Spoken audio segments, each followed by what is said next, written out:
Here we are once again talking California Range Weekend. Once again, year 4. It feels like it's been longer than that. It does, because every year's a long road. and so we've got we've got actually a new face at the table today, but we've got the standard crew here. We got Jesse on the end, for those people that have listened to our podcast in the past, obviously Antonio. And then we got Adam here from Prairie Fire, which we're going to talk about. So Adam, welcome to the show, man. Yeah, thanks guys. I know I appreciate you guys having me on, and happy to be here. Stoked for what's going to happen with this event. It's going to be awesome.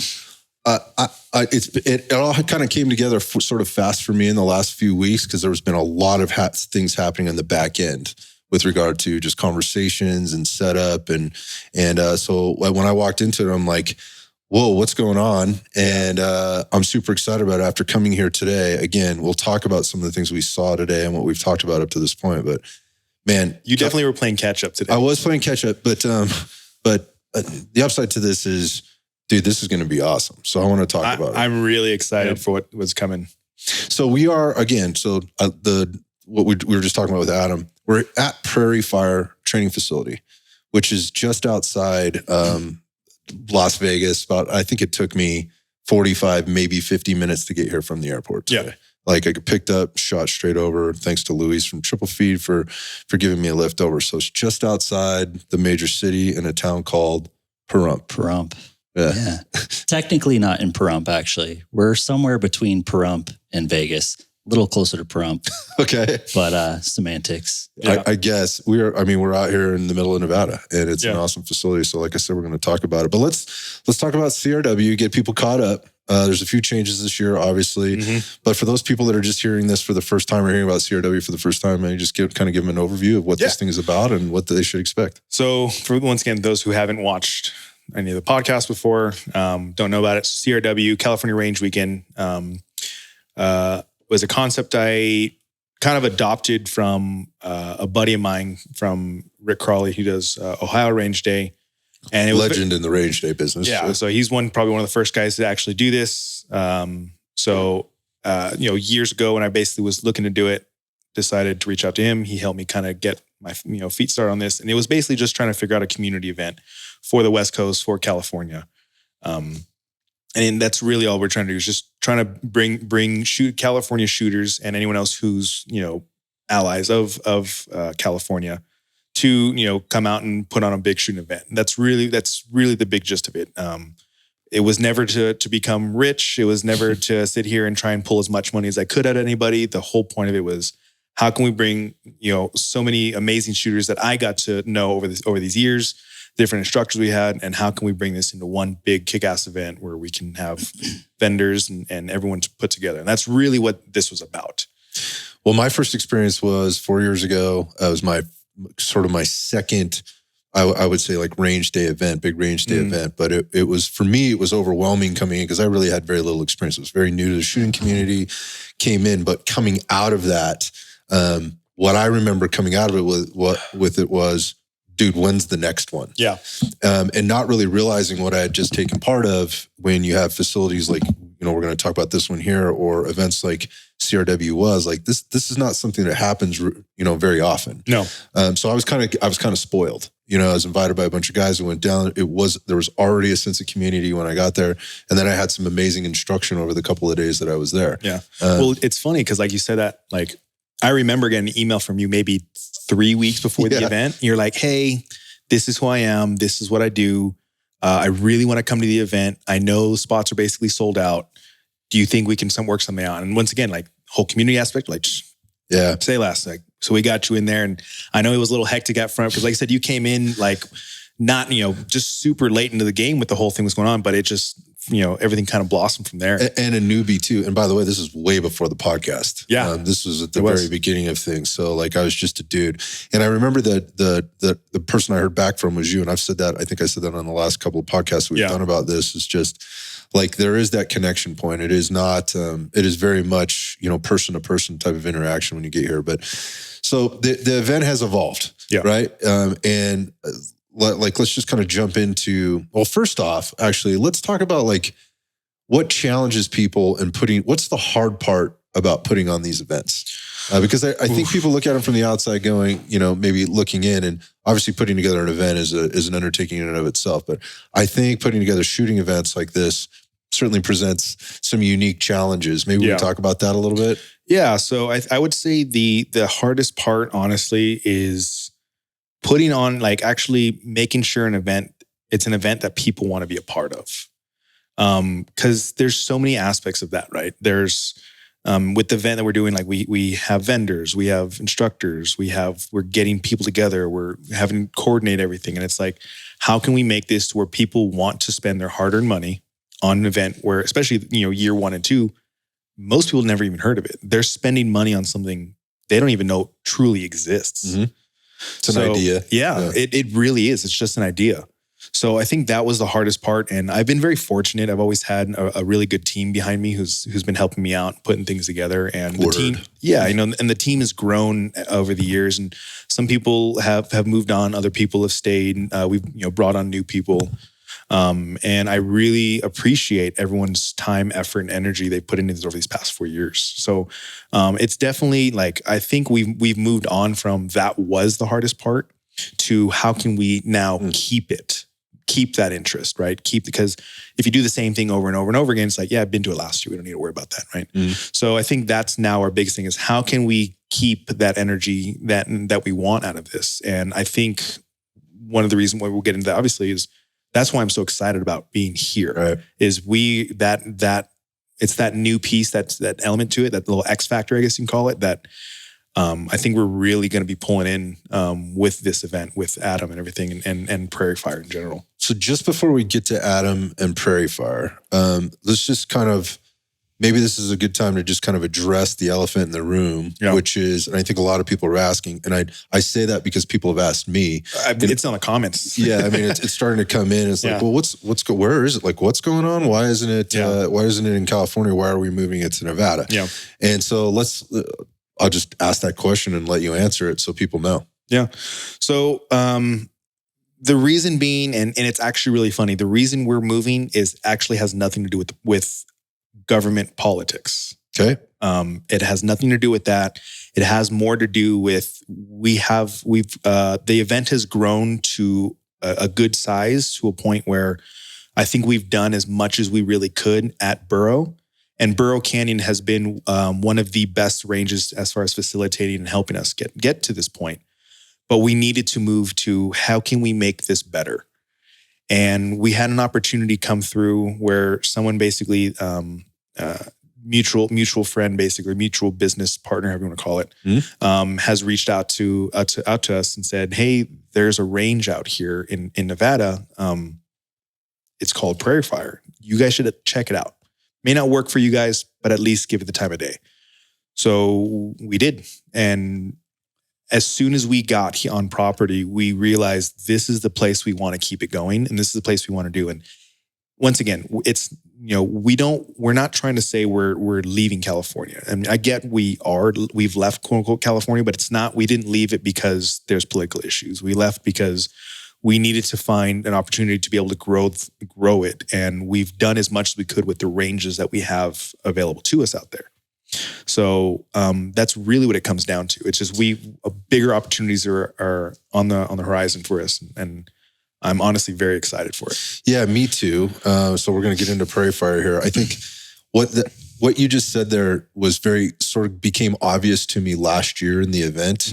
In both the planning phase, which I wasn't a huge part of, but I got kind of I got a little more of an insight to it towards the end, and what Burro just outgrew Burro Canyon. Yeah, and in terms of what could be provided, and I think even like instructors and participants kind of started to feel that too, because they're like, well, this thing is kind of spread out now. There's way more people than there were. We were trying to do tons of things, which was the whole plan. Yeah, it was just kind of like we're trying to make that fit. It Burro, and it just wasn't it was starting to get problematic. Exactly. I think. Yeah. So anyway, that's the simple answer for people that are asking. It's not, you got kicked out. The feds are watching you. No one's looking for us. No one, somebody got arrested. I mean, if you want to go down the road, the people, there were people, like Forest Service, they all knew we were up there and they browsed my profile, but it wasn't because they were in trouble. It's because they wanted to be part of it. Yeah. Like we had a lot of conversations with those kind of things. So it's pretty cool. Yeah. It's federal, it's national forest up there. So correct. It's federally owned land and borough leases that property. Correct. Which presents limitations. And then,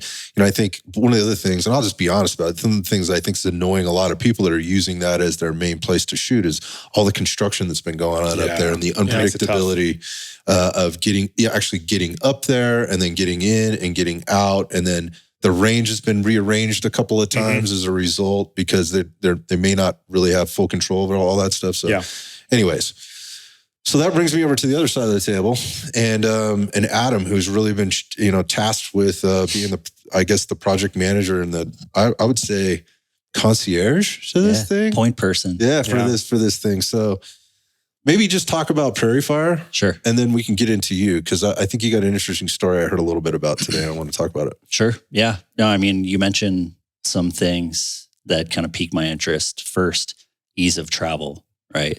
It's kind of difficult to get into the place that you guys were before. Yeah, very. It was. Flying into Vegas, notoriously easy. I mean, direct flights from anywhere, basically, right? So, and then, just a quick car ride out here, 40 minutes. That makes for, the ease of travel. It just kind of decreases that friction for everyone that wants to come out, Absolutely. Which is so important. I mean, you're coming out for a great time. You don't want travel woes before you have a big 100%, right? Yep. And then, you'd mentioned kind of outgrowing the place that you guys were at before. Yeah. It's going to be extremely difficult to outgrow that this. If we outgrow this place, it's next level. Yeah, we built the greatest shooting event in the world. Plain and simple. And I think that's, that could be the vision. I think that's part of the vision, right? Yep. It could be that. And here, I think we're poised as Prairie Fire to bring that kind of dynamic shooting facility that you guys are looking for. Yep. In building and growing this event between 550 total acres here at Prairie Fire, 50 individual range bays. Some of those bays are subdivided into smaller bays, so you could probably say upwards of 65. And then we've got a high degree of kind of topographical variability around the property, which so cool. gives. Right. You get so many different looks in terms of what you can do when you have deep canyons and really interesting natural terrain features. And it brings kind of a different look to shooting in general that goes beyond your standard, flat range, point directly down and engage targets. It's more dynamic, more fun, but also brings a different element of kind of realism as well that I think, people are hungry for at the end of the day. In terms of, what we have going on here at Prairie Fire, I could probably speak about it forever, but, our vision is to be, the preeminent destination for shooting sports in the world, bar none. And so, we leverage a powerful network of companies within the industry to that end. We have a great financier who's backing us financially and is putting up tons of capital for us to be able to kind of pursue this vision of being the Disneyland of guns, basically. It's a little bit of everything, right? And just kind of, not just having everything, but kind of the magic that, people found in Disneyland. It's not my favorite comparison, but at the same time, it's such a relatable. It's so relatable because there's almost a mysticism behind Disneyland and what kind of captivated people with Disneyland. That's kind of the vision for this place. When you step on the property, it's like the 4th of July every day, right? It's a true American's dream for where they want to spend their free time. One of the things I picked up was just how much current work is going on here. Oh my gosh. I mean, it looks like I hesitate to say this because it's 500 and what did you say, 50 acres? 550, yeah. Yeah, I mean, there's construction projects everywhere. Everywhere. There's dump trucks, there's, earth movers, there's front loaders, there's people running around, and there's all kinds of stuff being built on top of what we were able to tour through today, which I want to talk about, that's already there that looks and feels brand new. Yeah. So I think that's actually a great segue into kind of the history behind the property. And of course, it's no secret that, Front Sight Firearms Training Institute went bankrupt 2022. We acquired the property. You could say a whole bunch of things about that. So many people have opinions on it. But, from my perspective, what they did for us was they left essentially a blank canvas for what for what our dream could be as the preeminent shooting destination in the world. Yep. Essentially, it was, 50 range bays kind of copied and pasted around the property. That's great because the dirt work was done. The berm work was done.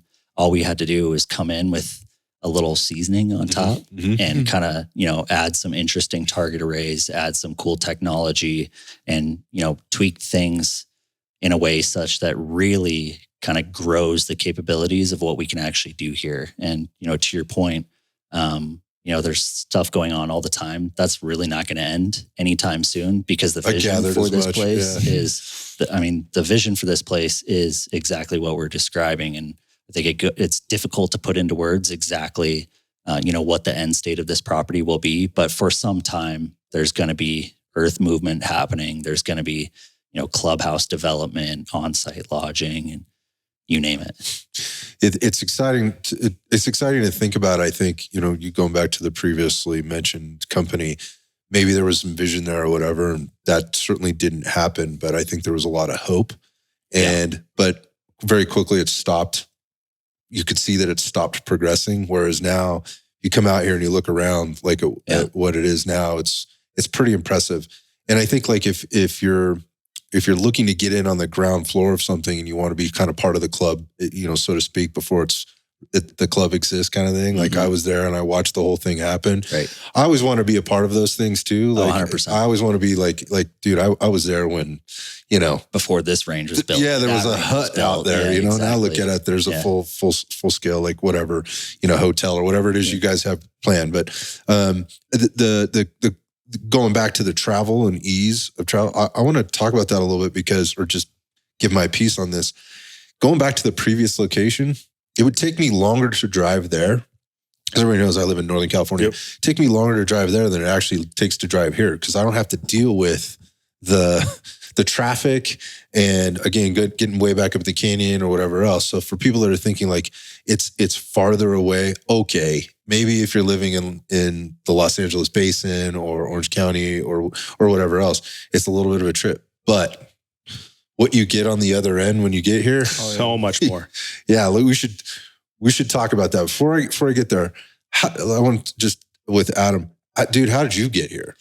It's been a long journey for me, but I had worked with a private equity group that has ties into the industry through a number of different companies in the industry. I'm sure your listeners would know a bunch. I'm not going to name drop a bunch. Gotcha. But ties in the industry, was working in private equity and had been put on the job of, this bankruptcy buyout, and just kind of through a natural affinity of, working on that project was so much excitement around the vision behind it. And, so much energy, time, and effort put into that, I was offered the opportunity to come to Prairie Fire and work full time and kind of abandon my previous life in private equity and focus on something that I'm deeply passionate about.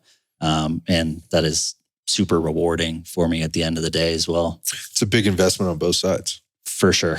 Yeah. And I think that actually says a lot, for what the commitment level is. Absolutely. Is here.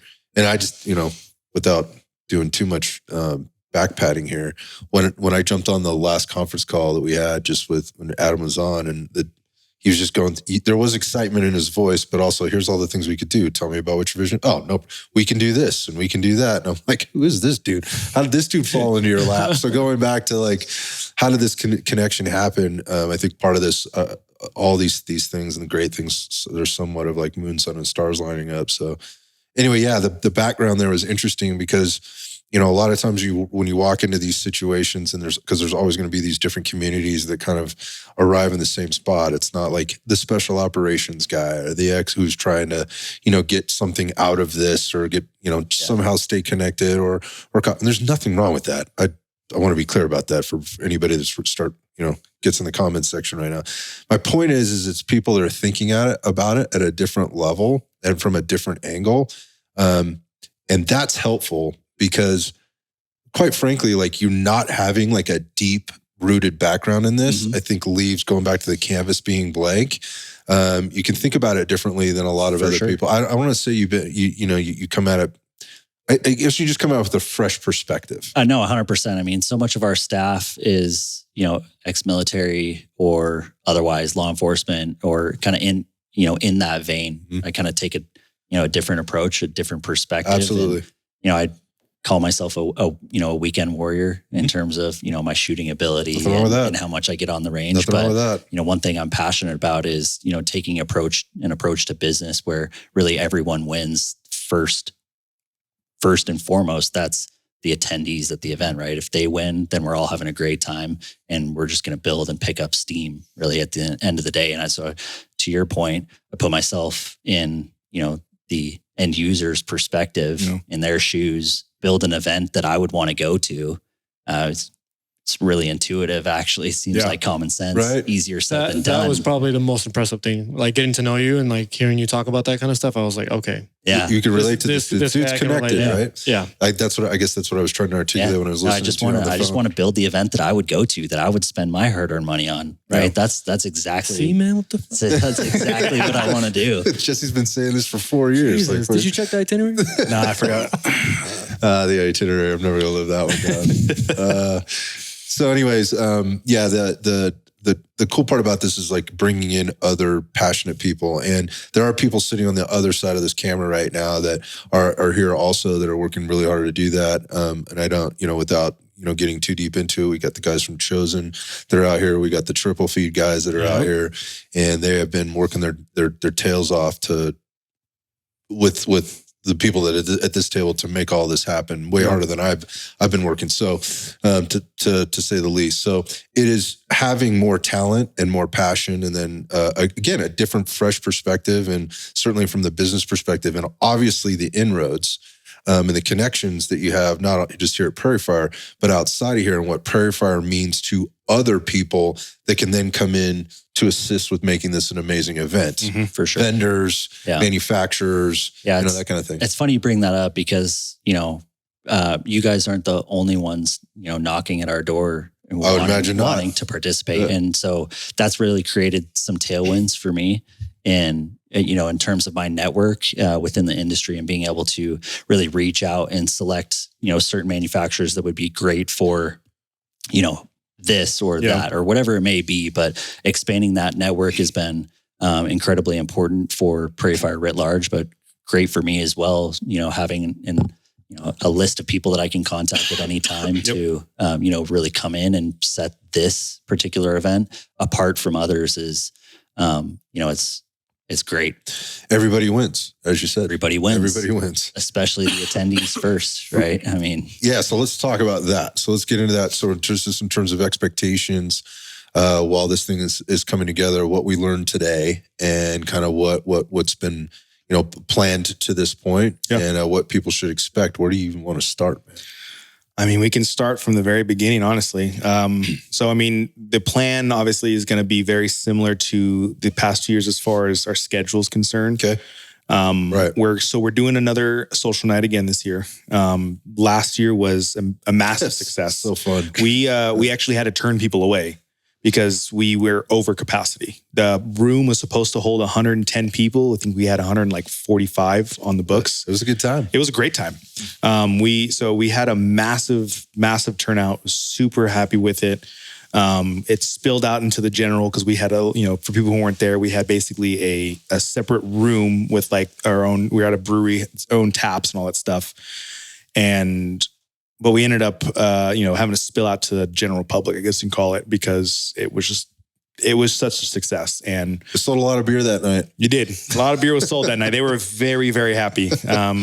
I also got to, with the amount of beer we took and the reward points we got off it, I got to feed the family. Nice Christmas dinner from there after. It was actually pretty cool. They were great too, by the way. They were awesome. What was it? Campsite? Campsite Brewery in Covina. If anyone's definitely go check them out. So we're doing that again. Once again, doing the same. We're planning on being the same charity event that we've done in the past 2 years. The Overwatch Collective. For those of you who don't know, jump on the podcast. On the previous podcast that Scott's done with him. Greg is an awesome guy and has done some really, really good things for our community. So, so they're going to be doing that. What we're really excited about though is everything this year. Instead of last year, we had it at the brewery and then we had the CRW at the range. Again, the limitations. Yeah, limitations. This year, everything's going to be here at Prairie Fire. And some people may be on the fence about that. And I think we can put them at ease with it, right? I think so. So one of my things that I'm really excited about is it's going to be outdoors. So dress appropriately. But there are fire pits. There's going to be awesome out there. There is a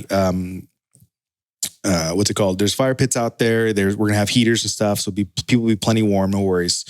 But it's stuck in this little slot canyon, and it's the coolest thing I've ever seen, honestly. They have it's like a five bay, basically shotgun skeet and trap style shooting bay, and that whole thing right there is going to be set up for neon, I guess, like cosmic skeet shooting. Yeah, if you want to call it that. Yeah, what is that exactly? So basically the canyon is lit with black lights and the clays glow in the dark.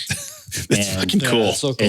It's so awesome. Speaking of Disneyland. Yeah. It's if any of your listeners are, kind of wondering about what you're describing here, they can Google 5-stand, and the same principle applies. 5-stand is a shooting discipline in shooting clays that is widely adopted across the States and beyond. But there's a few places in the States that actually have taken it one step further.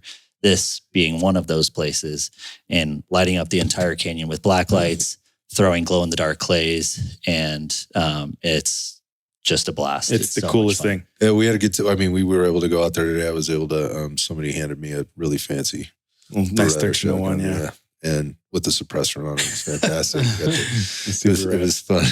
Thanks to the Chosen Armory for hooking me up there. But it was very cool. And there's a little what would you call it, like a pergola area or whatever with seating, and there's another fire pit there, and that's some cornhole off to the right. The idea is just bring in food, right? Bring in, and then certainly get the fundraiser piece out there.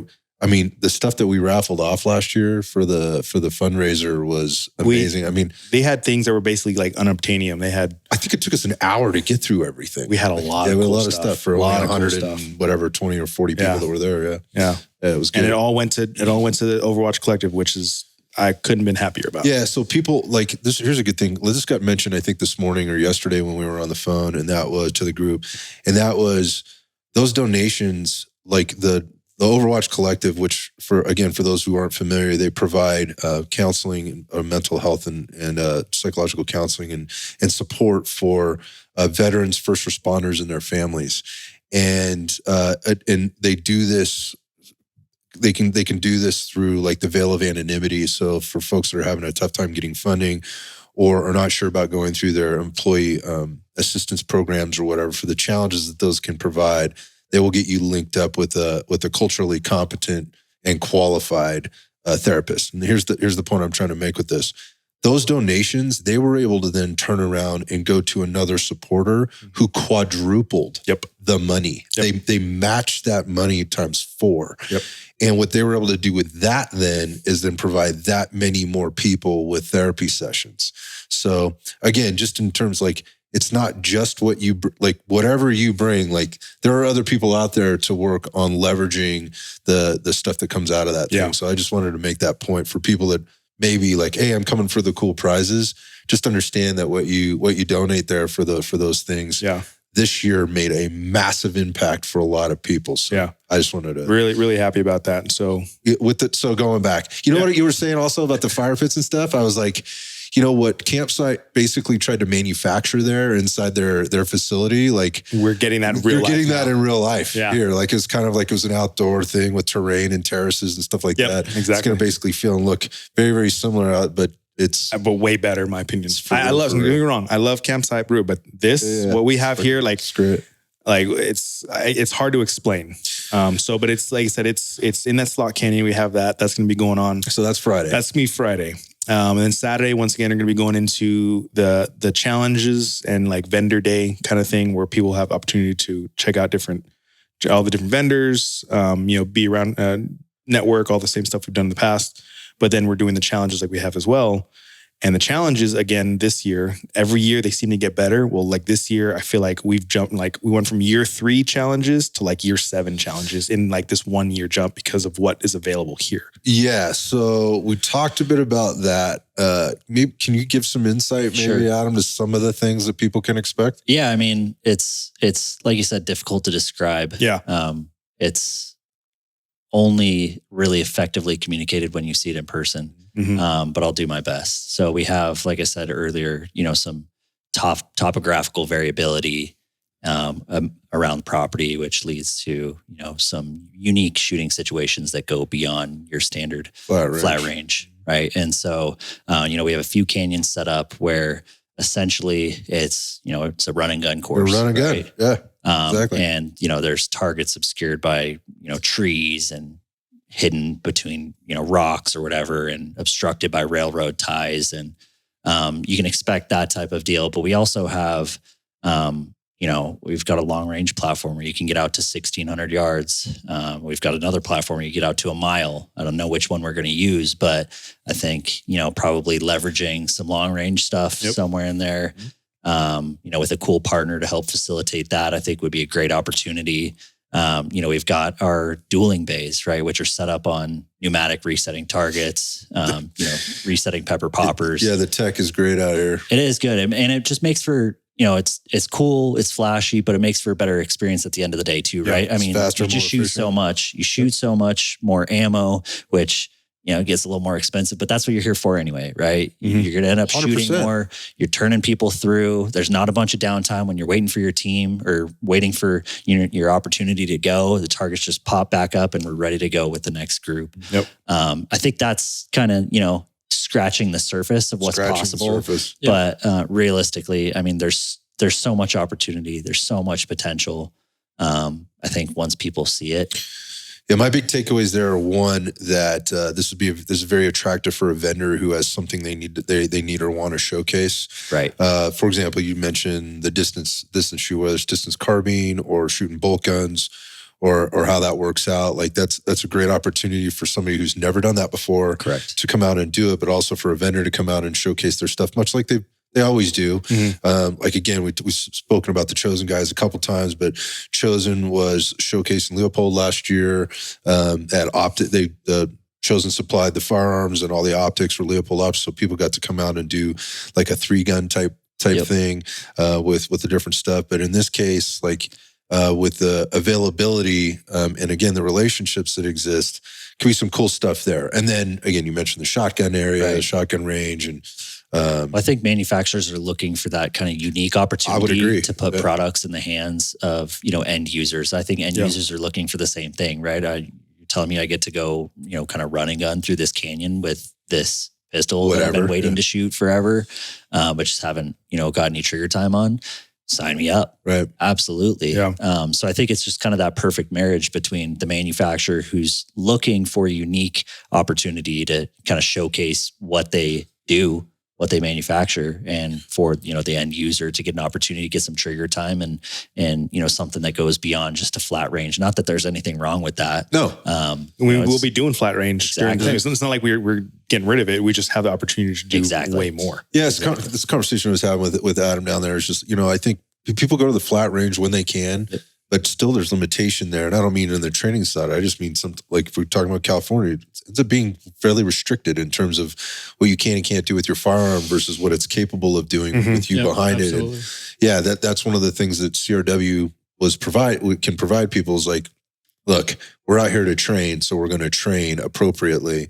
The additional capability that Prairie Fire gives is giving people experiences they're probably not going to be able to get really anywhere, like at least in the region, unless they're here. I don't know anywhere that gives us a mile to shoot, let alone 1,600 yards. Yeah, no, I could tell you, like for me, I have to leave the state to get. Well, there's one spot that's, I guess, in the state, but but you have to have. For me, you'd have to have.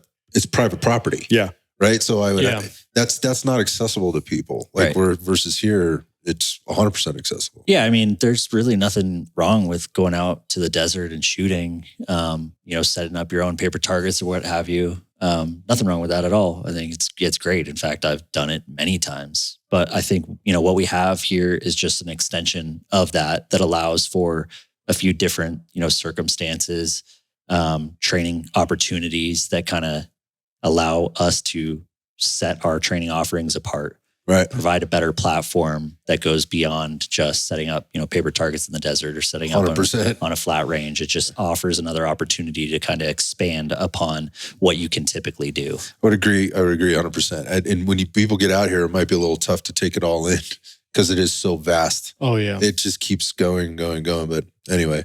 All right. So Saturday challenges, vendors. So challenges, vendors, and then we go into our night shoot. We normally do. What's different about here is, so we have, how many? We have eight guys. 8 instructors. Eight at this time. instructors. 8 instructors total. So 8 instructors total. All as far as from our side of the coin. And each one is going to be teaching a day class and a night class. But what's really cool is the night class piece. Some of the instructors, they're a little bit more on the performance side of things, and they don't do as much with the night type of stuff, which is totally cool. But that was never a possibility to be able to not do night stuff at Burrow.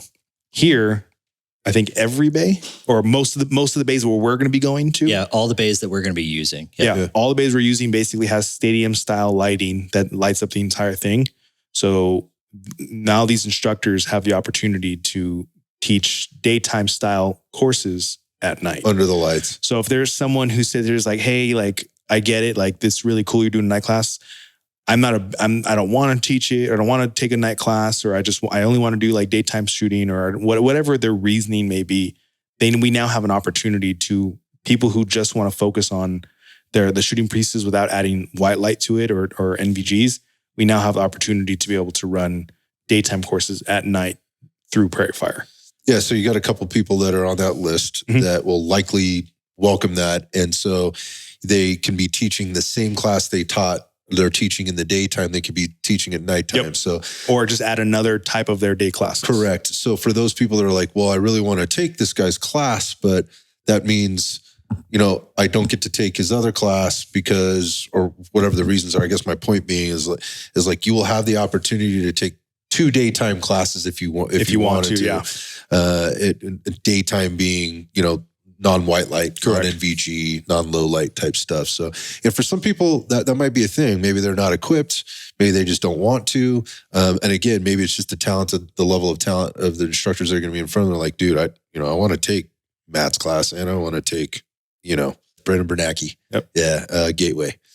So like I want to take both those guys, but maybe they're not teaching low light stuff. I don't know. But my point of that is you can get into both of them, they're, under the lights. So yeah. I think that provides a different opportunity as well, which is cool. Yep. So what nighttime shoot on Saturday after vendor day challenge. After vendor day challenge. Yeah. And then Sunday we go, everyone goes home, right back into it on Sunday, doing all the daytime classes like we do. So for the most part, our formula, I think we've come up with a pretty good formula on how it breaks down as far as making sure we give the manufacturers and vendors the time that they deserve for coming out to our event and being a part of this. And then everyone can still get their classes as need be without being completely burnt out. Right. Because that's one of the things we did find was year one. Day. Year one was a really, really long. I was exhausted, bro. Yeah. It was hard. It was exhausting. Really, really hard trying to run everything basically in one day. Because we did the day one, like for those who don't know or weren't around, we did daytime classes on Saturday, and then we had dinner, and then we had nighttime classes on Saturday. People were wrecked. And then the next day was the vendor day, right. And so many people were so exhausted. They just we had probably 40 people just not show up. Well, part of it was, again, going back to just location and having to leave and then come back and whatever, versus here we don't have it's a lot. challenges. Yeah, it's a lot easier. Challenges. So. Yeah. So, but anyway, part of it was also it was switching up the schedule to make sure Saturday was really focused to the participants coming to just kind of hang out, enjoy the scene, try some different stuff, do some different products, see some different products, talk with the vendors, compete in stuff if they wanted to compete. Absolutely. Go to the showcase booths if they wanted to do that, and then obviously stick around at night when it was time for that. This event last year for that was awesome in that there were families out there were folks showing up that, like it was almost like a fair. It was. I got to talk to a lot of people throughout that day that were just they just wanted to kind of come see the scene and get a feel for what the community was like and dip their toe in the water, for lack of a better term.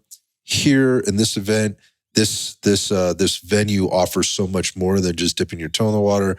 There's something that could be ongoing for them here in terms of potentially becoming a member of the facility, having access to it. I mean, while it's privately owned, I believe it's open to the public. Correct? Yeah, absolutely. Yeah. So there's that as well, and then all the things people can kind of see all the things and get exposed to all the things they might not have been exposed to before. So. Anyway, that's the start to finish schedule through the weekend. So a busy 2.5 kind of full days. About 2.5 days. People start arriving on Friday. We have the Friday night thing. Then we have Saturday, which is all day, and then Sunday goes till midday. I think we started early mid-afternoon, something like that. Yeah. Midday, and then people are packed up and headed on out of here. Let's talk about when it is, because you're going back to like the 3 days and all that stuff. Let's talk about the schedule. So we are doing it. So November 8th, 9th, and 10th of this year. And like for people who were been a part of it, probably know like we're a little further behind with you. Usually we did this podcast back, a couple months, and we have a lot of more announcements. But I think it's more established now. It is, but I think the reason, but it's like to once again put people at the whole, asking those questions. Well, why are we taking so long? Well, it was like we had so many cool opportunities. We wanted to really make sure we did it right. We didn't want to just go, and same thing with Adam too. Like I talked to him a few times because I was a little nervous. Like, why we do this? He's like, look, like let's get everything squared away. Let's figure this out. He's like, and as soon as we're ready, we're full steam ahead. And he, so he reassured me that we're squared. And so I'm like, all right. And I trusted him. And so far, I mean, I'm glad I put my trust in him. I'm glad I put this because it's coming together beautifully. And I could not be more excited. Again, it takes a village. Oh man, dude, the team that we have I'm so happy we have the team we do. Like everyone's willing to put in the time, effort, energy into it all. I just with that, I think sometimes change can make people feel a little apprehensive. Yeah. Some people get super stoked about it, and some people are like, well, we're changing shit.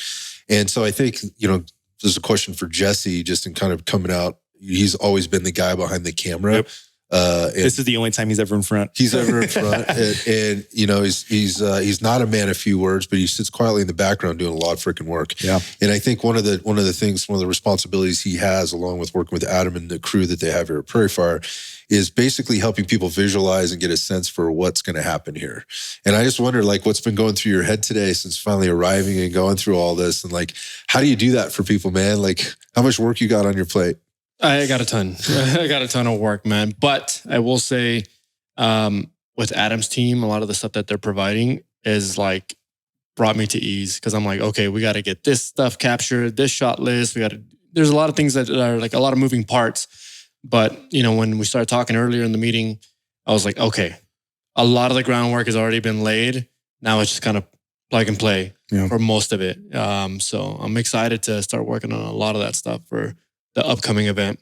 Yeah, I'm excited to see it because obviously, like, there's some probably old footage that we could use from previous events. People getting together, and there's been some great stuff that you put together. There was recently some stuff that hit social media, and I guess the reason I bring that up is because people are going to start seeing a lot more very, very quickly of kind of what's coming together. And a part of that will be getting the word out to vendors and and things like that, and bringing people in. So I think one of the most important things that happens here, the only way these events happen is with support, a lot of volunteer support, like everybody that's here. Yeah. Also support from the vendors and ultimately support from the participants. And so before we kind of talk about a couple last minute things. Last couple years, or last year specifically, there were student or participant like enrollment. So to take courses. Yep. And then there were also participant and spectator tickets. Yeah. Sorry, when I say spectator tickets, there's like you might not actually be enrolled in a course, but you can still come and take part in the day and all that stuff. You want to talk about that? Yes, we had 3. So last year, I think was our first year doing it, and we're doing it again this year. So we have 3 different options. So we have what we call the attendee, which is the whole package. It comes with the classes, comes with the being able to check out the vendors. You get food, you get everything. Yep. Then your next step down is what we call our competitor tickets. You still have access to all of Saturday doing stuff, checking everyone out, checking out the manufacturing vendors, having the conversation. But you can also take part in all the challenges to potentially win stuff. I think one of like our more expensive pieces that we had available to like win was I think one of the some optics from Leopold, like that ranged close to $3,000. Like, it's crazy. You're just showing up to have fun. They're just showing up to have fun and just be shooters, And then the last piece is where the people were like, hey, we just, like you're talking about the family side of things. We just want to be a part of it and be a part of the community. So that piece was just the spectator tickets. And like, that's just, hey, you want to check out everything out here? Like, let's go do that. So, once again, for people who don't know, like there is a members program here with Prairie Fire. If you decide, you want to sign up, you're curious, want to be part of this, for current members. And if you sign up as well with it, there is, some discounts and stuff you get with it. So a little kind of a perk to try and get people to be part of this, because they have a lot here. And like, I know personally, I will be getting my own membership. I want to do that stuff because I want to be a part of it. I think it's really, really cool what they have available here. There's stuff here that I've never seen anywhere. And I've been to a lot of ranges. Yeah, same. I've been to a lot of ranges and there's stuff here I've never seen. It is really first class too. Yeah. It's super professional. And another thing, I got to be honest, like, and Adam mentioned it, like it's all business. Yeah. But it's also fun. Absolutely. People here are all about making sure it's like stepping into a Disneyland. If you've ever been to one of those things, the hospitality has been awesome, right? Everybody's got a job and they know what it is and they're doing it. There's not a scrap of garbage. Like that's the thing that always kills me about Disneyland. Like 100 million people walk through that thing a day or whatever the crazy number is. There's not even a wrapper on the ground. The team works their butt off here to keep this place in tip-top shape. And it's not a small lift either. 550 acres. And it's not 550 acres we have 550 acres and 4 acres is being used. No, we have 550 acres and 549 is being used because the other acre is being still worked on. Yeah. It's like, it's crazy. Spread out. Yeah.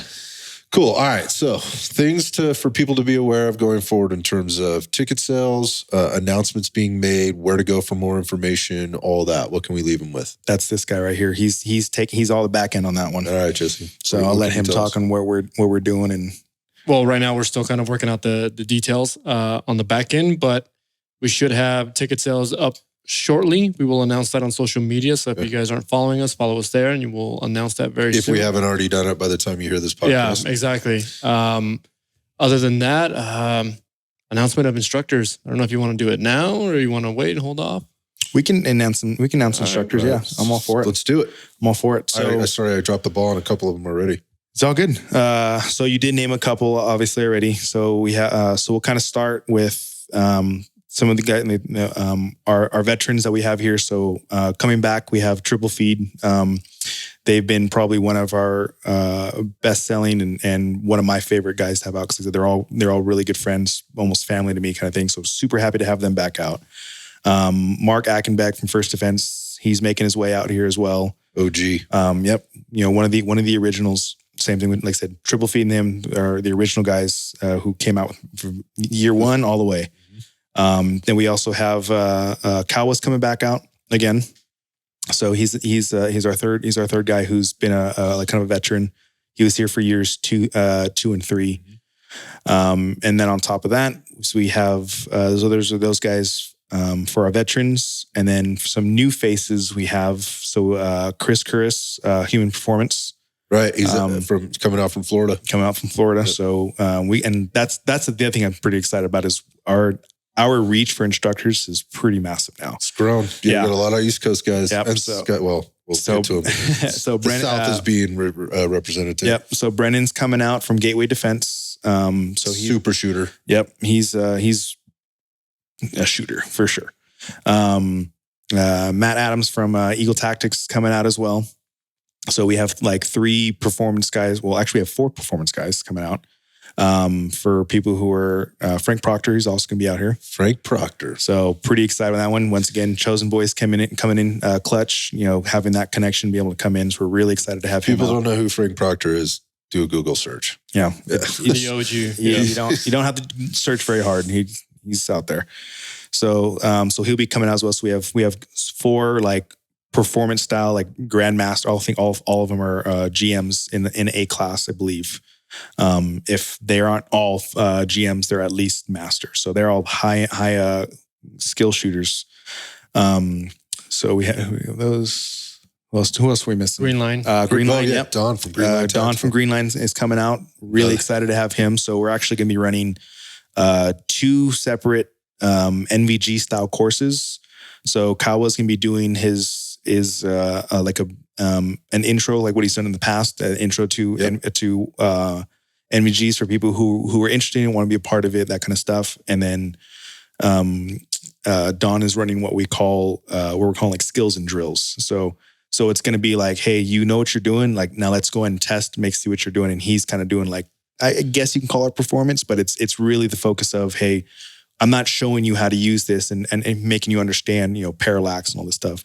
We're getting out there and we're gonna actually see, where the wheels fall off for you and then how we can fix that. I love that dynamic. Yeah. Don's an OG in the world of NVGs. Oh, and I've hosted him at Burrow Canyon in the past. So he's a really, really good instructor and really excited to have him out as well. On the other end of that, I was there for Cow's course last year. Mhm. And just, for those people that are coming in that are sort of new to that game, like the dude is so patient, Yeah. With just getting people through the things. Cause there's a lot to know. You just mentioned Yep. a couple of those things. So a great dynamic there when we talked about Proctor and, what he's bringing to the table. Again, if like you're into the world of performance shooting or competition or Yep. whatever, like I've tried. So with the exception of Frank, and I haven't actually trained with Gateway yet. I've been on the range with him, and he actually helped me. Okay. I would say he's instructed me, but not. I've trained with him. Yeah, I'm taking in A Matt class. Adams' class actually, Yeah. and so we trained together. It was a really good time. But that said, like I've trained with a good amount of those people, and you just mentioned something just to bring it up again. These people are coming from across the country to come out to this event and support Yep. California shooters, which I am always super thankful for that we're getting that kind of attention. Yeah. Again, this is open to anybody who wants to come. Yep. But the fact that it's still California Range Weekend and here we are. And all those guys, every time they come out here, man, every time they come out to California, they're super impressed by the shooters and the quality of shooters that we have out there. Right. Which is, I feel like we missed somebody. No, That's Matt. I think I think we got all that was everything we have on our list. And one of Right. the last pieces that we have, which once again is pretty cool. I think is pretty cool This is very opportunity cool. we have. So one of the things, and for people who either may be on the fence or want to just get an understanding of what the range has to offer, we're also going to be having 2 classes being hosted by Prairie Fire as well. They have one of their internal instructors is going to be coming out and teaching as well. So that's actually pretty cool. So people who want to know what kind of classes they offer and like what their level of efficiency and all this stuff, Right. they'll have the opportunity to take classes here with them as well as part of that program. It's like a preview, basically, Yeah, to exactly. what you could expect when becoming a member, Yep. if you so choose. Exactly. Which is a great opportunity. We introduce more people to our curriculum, what we do here, day in, day out, in front of a group of people that, we wouldn't be able to reach otherwise. So I think that the other cool part about that is I know that those will be open to your own membership. So Absolutely. we'll have folks from the Prairie Fire community coming into the CRW community, right? for sure. Well, so we're not going to commingle everyone involved in CRW and in attendance at CRW will be CRW. Will be CRW. Got it. Yeah. However, we're absolutely going to welcome our members, course. Prairie Fire members Yeah. into this community, right? And, to be frank, a lot of our membership is based out of Southern California. Yeah. I mean, we're talking about a distance of probably 4 miles. I mean, I could shoot to California right now. Yeah, it's so right there. close. It's not even 4 miles actually. It's even closer. It's than pretty that. close. Yeah, we're right on the border basically. Right For on the people who border. don't know where Prump is, we're on the border of the 2 states. So we're really close. It's pretty cool. It is. I'm excited about it. I think, in terms of the people get more information about lodging, where they can do that. It's not far. No, You could, if you want to stay in Las Vegas and make the drive, you could. But there is going to be lodging not far from here. What are we talking about? We're talking 25 minutes. So more than reasonable. And that's if you don't want to stay in like for whatever reason you just want to be in like downtown Las Vegas. Well, if you want to go there, okay, well you're 45 minutes away. Yeah. Which is still, it took people a half hour to get from wherever they were staying in town to get to Burro Canyon. Well, I don't know where they were staying because it would the couple times that I stayed down in the valley, it took me way longer to get up there. So there you go. So it's like it's like people who already come out, most of those people are used to driving already, at minimum a half hour of a drive. Yeah. Something like you said, for some people are driving a little bit longer. So even going from downtown, on the strip to here, it's not that far. It's a cool venue. And also I think it's somewhat a little bit more family friendly. Like if you wanted to make a little bit of a weekend trip with the wife and kids, or whatever, are, staying in the hotel, hanging out at, the pool, doing the resort. Send the wife thing. shopping and go out shooting. Whatever. I think it's always that's always a sell I might have to make, like, hey, we're going to go do this event. Sacrifices. But look, I thought about you. You could be doing this while I'm doing that. We could meet up for, dinner or whatever. Yeah. Not really, but you get it. Yeah, you get it. What else do you want to say before we sign off here?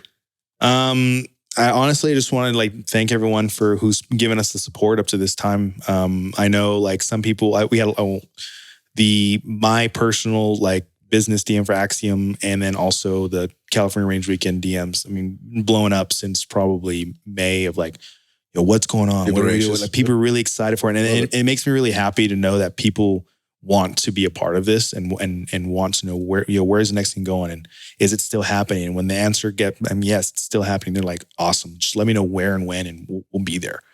So it's really, really cool. I'm really happy for that. I want to thank, all of my guys, yourself, your team, the team that we built, The Chosen, Triple Feed, Jesse. I mean, that's right. This guy's, I want to take it back, right? Get back to work. I could not do this without any of you guys, and I really appreciate all the help. And I'm really happy to be able to add Adam to our team and be able to have this relationship that we're just starting to build, and look forward to just see the progression that we can get out of it. And this is definitely, if you guys have either not been able to show up before, or and just have for whatever reason, or you did show up in the past and didn't come last year or 2 years ago, whatever it is. This is definitely one of those that you want to be here for this year. This is not one you want to miss, because it's one, you're going to see the progression of how amazing this place is and what we're actually offering. And then it's only going to get better from here. It's like a ribbon cutting ceremony. Yeah, it really is. It really is. I mean, we're going to be redoing a lot on the back end for us to, try and show off everything. But this is probably my most stressful, but the most excited I've been for this. Well, stress comes with anything good, man. I think you got to work hard for it. I'll go back and kind of sign off with this last thing that Adam said at the beginning, and that was that what he was really doing was kind of making a tuition payment for the future on this, and just thinking about what this could grow into alongside all the other stuff. I think that's part of one of the more exciting things, because all the other people in the room have seen it evolve. Yep.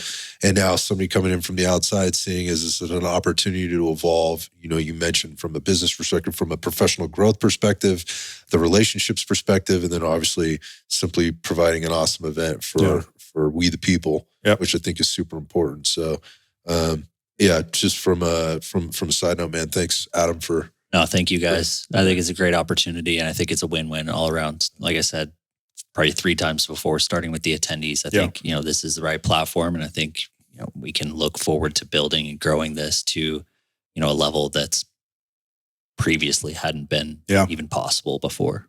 Absolutely. Well, Adam notwithstanding, I'll just say this. I look forward to working with your ugly asses for the next few months, and I will see you right here in November. See y'all here.